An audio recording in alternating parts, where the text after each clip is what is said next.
പൂവേ പൂവേ പാലപ്പൂവേ മണമിത്തിരി കരളിൽ തായോ മോഹത്തിൻ മകരന്തം ഞാൻ പകരം നൽകാം. വണ്ടേ വണ്ടേ വാർമുകിൽ വണ്ടേ പലവട്ടം പാടിയതല്ലേ.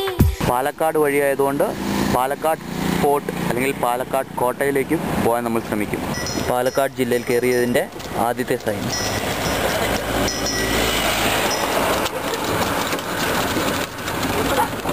നമ്മൾ പാലക്കാട് കോട്ടയിൽ എത്തിയിരിക്കുകയാണ്. ഇനി ഉള്ളിലേക്ക് പോവുകയാണ്. This is the best part of this fort. I love it. ഇതാണ് പാലക്കാട് കോട്ട. പണ്ടത്തെ രാജാക്കന്മാർ ഇതുപോലെ കിടങ്ങ് കുഴിച്ച് വെള്ളം നിറച്ച് മുതലകളെ ഇടുമായിരുന്നു. അതുകൊണ്ട് ശത്രുക്കൾക്കാർക്കും കോട്ടയിലേക്ക് കയറാൻ സാധ്യമല്ലായിരുന്നു.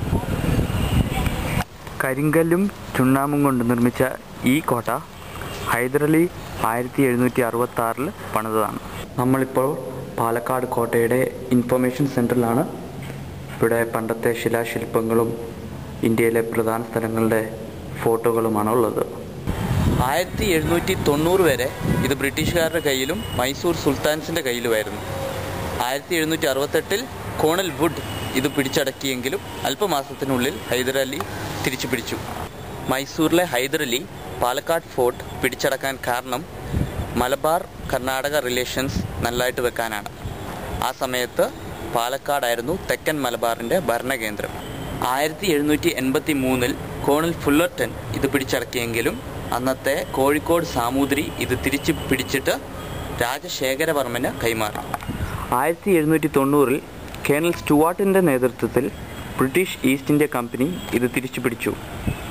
ഈ കോട്ട മറ്റു കോട്ടകളിൽ നിന്നും എങ്ങനെയാണ് വ്യത്യസ്തം എന്ന് ചോദിച്ചാൽ ഇത് കടലിനടുത്തല്ല. മാത്രമല്ല വളരെ നല്ല രീതിയിൽ സംരക്ഷിക്കപ്പെട്ടിട്ടുണ്ട് ഈ കോട്ട, പാലക്കാട് കോട്ട. ചതുരാകൃതിയിൽ ഉണ്ടാക്കിയിരിക്കുന്ന ഈ കോട്ട ഒരു ഇൻലാൻഡ് ഫോർട്രസ് ആണ്. So it can withstand artillery bombardment. ഇപ്പോൾ ടിപ്പു സുൽത്താൻ്റെ കോട്ട എന്നറിയപ്പെടുന്ന ഈ പാലക്കാട് കോട്ടയിൽ നിന്നും വെസ്റ്റേൺ ഗാർഡ്സ് കാണാം. ആ കാലത്തെ അടുപ്പായിരുന്നു ഇത്.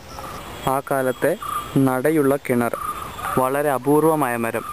ഇതിൻ്റെ ഏരം നോക്കിക്കഴിഞ്ഞാൽ നിലത്തൂടെ ബെഞ്ച് പോലെയാണ് പോകുന്നത്. അവിടെ നിന്നും അടുത്ത മരം. മണിവില്ലിൻ നിറമുണ്ടോ മഞ്ഞോളം കുളിരുണ്ടോ ഒരു വട്ടം കൂടി ചൊല്ലാമോ.